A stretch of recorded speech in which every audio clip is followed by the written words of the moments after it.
Hey, what's up, fam? This is Quanstar, and this is the last section of my class, Booking Your Own Tour. In this section, we're going to be talking about things that you need to do before and during the tour to help you to have a successful tour. So I'm just going to share some jewels that's been passed down to me or that I've learned, doing this for over 17 years. Okay, before your tour starts, right? You need to understand merch is everything. I'm pretty certain that I've said this before, but make sure you have lots of it. If you only have one CD, one album out, that's perfect. Just make sure you have enough of that album to get through the whole tour. Secondly, you also need to have t-shirts. You should have posters. You should have guitar picks. You should have any and everything that you can put your logo, your face, or your name on and can sell, that people will be willing to buy, because the name of the game is to be able to diversify your revenue streams. And when you diversify your revenue streams at your merch table, that just means you have a bunch of different things that people can buy.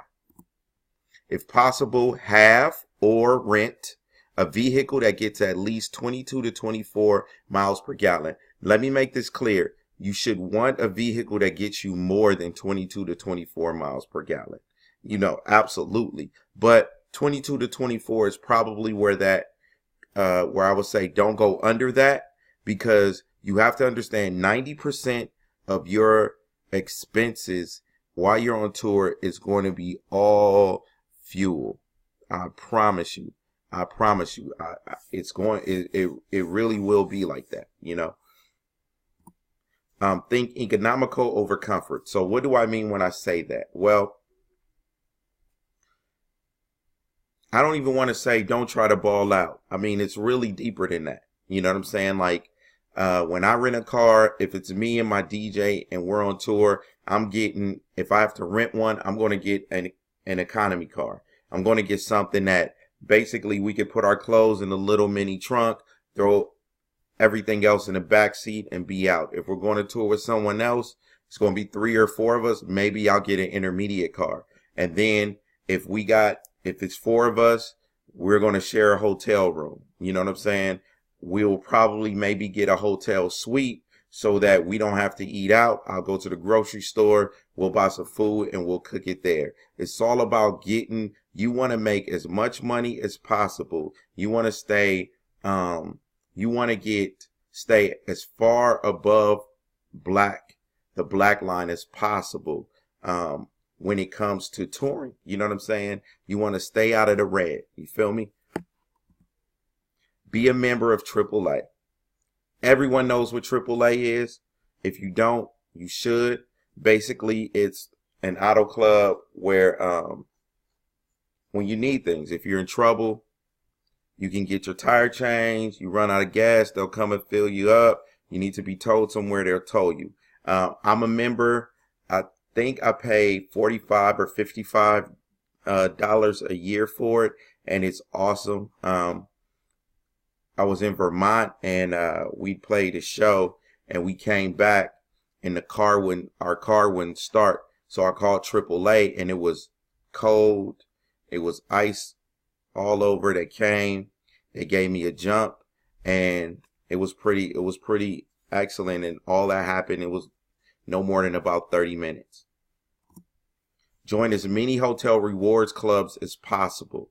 So personally, I'm a member of about 3. So I do Choice Hotels, IHG, which is Hilton, I believe, Marriott, and those are the 3 that I'm a member of. And so basically, if you're going to be touring, you're going to be traveling, you want to be a part of these clubs because you get points. You earn a certain amount of points, then you earn free nights. Say, for instance, the one that I use the most, which is Choice Hotels, and there, that's like Quality Inn, Econo Lodge, Roadway Inn, a couple of others. I've probably, in the last year and a half, I've probably earned about enough points for like 5 or 6 free stays. So it's real. Download Waze. Now, what's Waze? If you know what Google Maps is, if you know what Apple Maps is, Waze is just like that, except to me that it's better. It is pretty much it's a user based mapping app. So, and it's calculated in real time. So say you're on the road, you see the police, you're driving by them. There's a button, you click it, you say police, and you can say hidden or visible. And everyone after that, after you driving on that road, they will get an icon that pops up on their map that says police in a quarter of a mile, police in 1,000 miles, police. And then their job is to either confirm that the police are there or to say that they're not there. The same thing with like roadblocks, potholes. It's pretty awesome.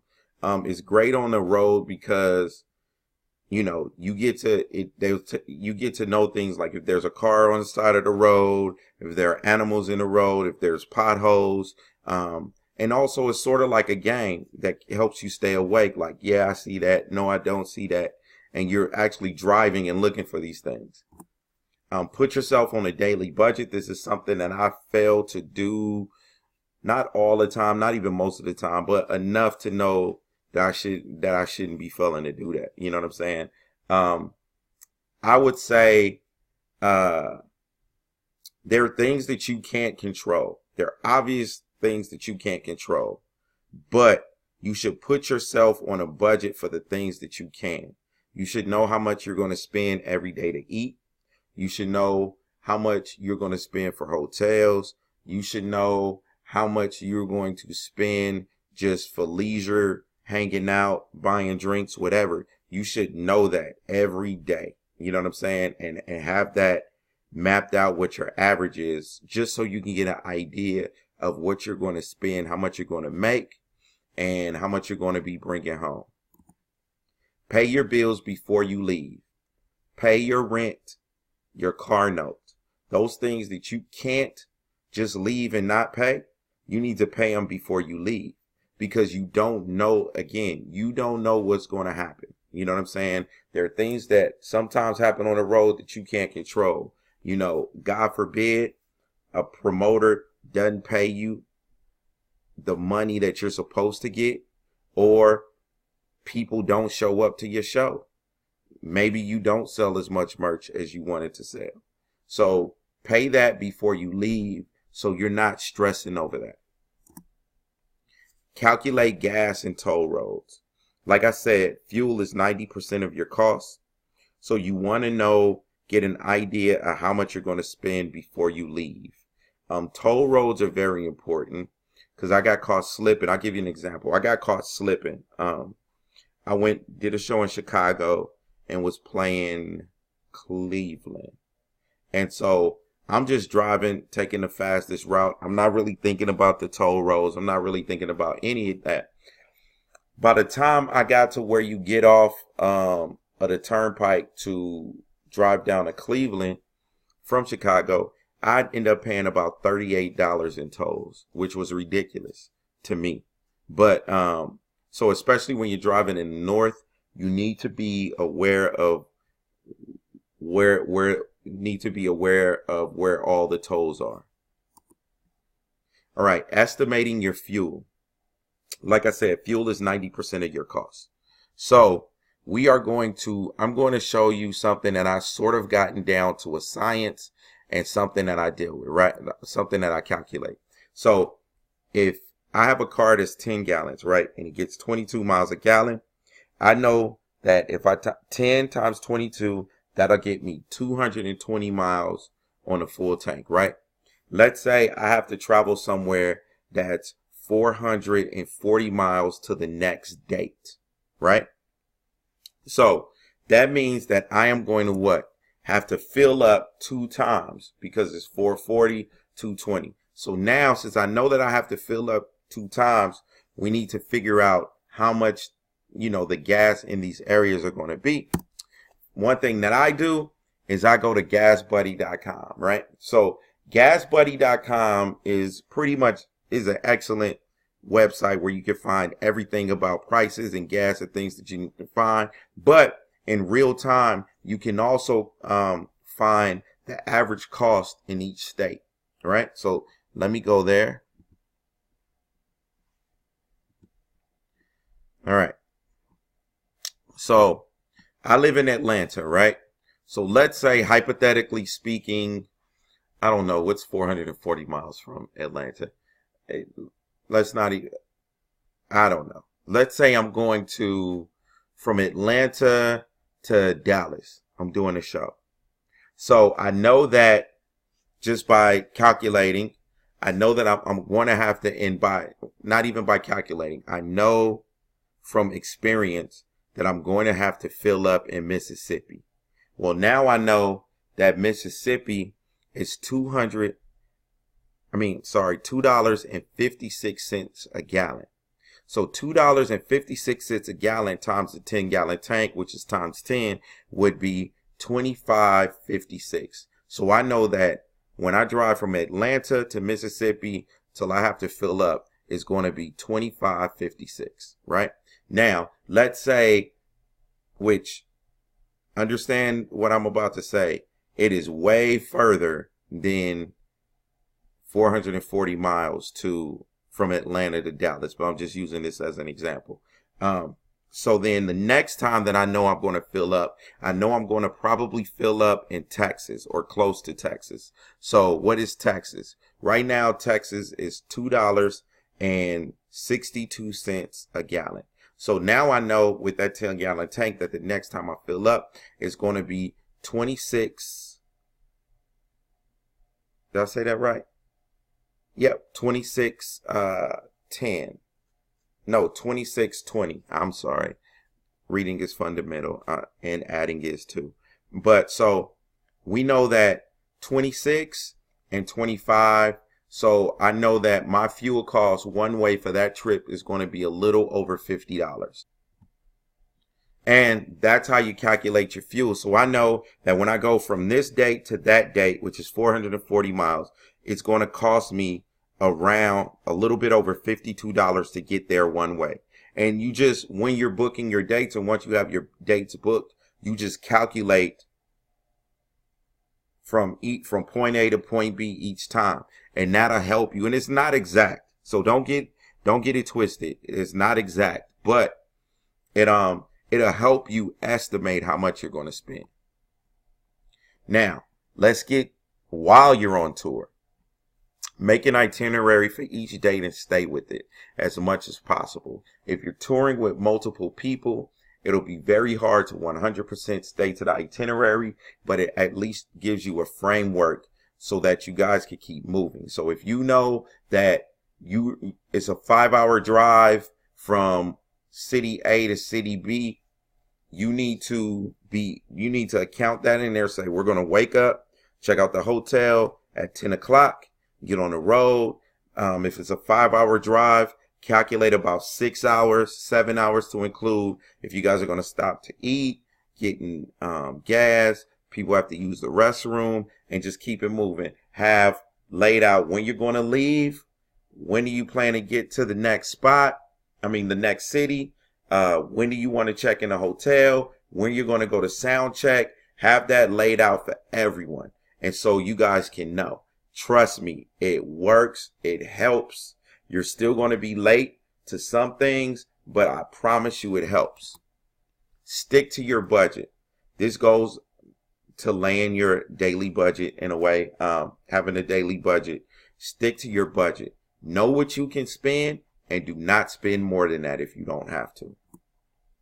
Be professional at all times. If you play to an empty room and you show up and nobody's at the club, you play your full set and go hard, just like there are 1,000 people there. You know what I'm saying? If you have a sound man that he's not the best sound man, things don't sound great, you know what I'm saying? And maybe ask him a couple things during the show. When you get off, you walk up to that sound man and say, hey, thanks, man, I really appreciate it. The bar manager, hey, thanks, man, I really appreciate it. You, as an artist, you get drink tickets or they comp you drinks, who cares? Tip the bartender. You thank everyone, you shake everyone's hand, you tell them that you really appreciated it, and you keep it moving. A lot of times, even if you play to an empty house, when you do things like that, people want to put you in a better situation because they like you. You know what I'm saying? So trust me, be professional at all times. Thank everyone for everything. Don't do anything to jeopardize the tour. So don't drink in the car. Don't have any open containers. Don't do any drugs in the car. Don't drive crazy. Don't get into fights. You know what I'm saying? Don't do anything that can derail your dreams. Don't do anything that can derail your dreams. Work first, play later. I don't think I need to say that, or explain that, but I will a little bit. This is your job, right? So when you, and this goes along with being professional, when you sound check, when you play, I recommend don't drink, don't jump around and act crazy. It's all business. Before your show, you're thinking about playing your show. You're thinking about rocking the crowd. You're thinking about selling merch. And then once all that's done, once you sold all the merch you think you can, once you did all the things you think you can, okay, let's have a drink. Let's enjoy ourselves. Let's kick it. Let's do everything we need to do. Track your revenue and inventory. So there are many ways that you can do that. You have the most efficient one that I use is QuickBooks Self-Employed. I'm actually going to have a promo code for you guys in the tools where you can download, and I think you get a discount, $5 a month for the first 6 months or something like that. I'm not 100% sure on that, so don't quote me on it, but I love it. I pretty much track all my revenue, everything I spend, everything that I'm making. And then also the mileage, because you get like this, you're a business. So even as a band, you're a business. So you get that mileage back on your taxes when you file. And I don't want to say, I'm not trying to give you guys accounting advice or anything, but you are a business and it is beneficial to use that. So I would recommend QuickBooks Self-Employed. Well, that's it, guys. I really enjoyed teaching this course. I hope you guys got something out of it and that you can have a very successful career in touring as an indie artist or as an unsigned or an artist signed to a major label. You can check me out. My website is quanstarmusic.com. Quan as in Nancy, STARMUSIC.com. Or you can check me out on Twitter, Quanstar, Instagram at Quanstar1976, Facebook at Quanstar Music. I have a bunch of things uploaded to the tool section that you guys can download that will help you guys out. And good luck, and I wish y'all the best. Peace.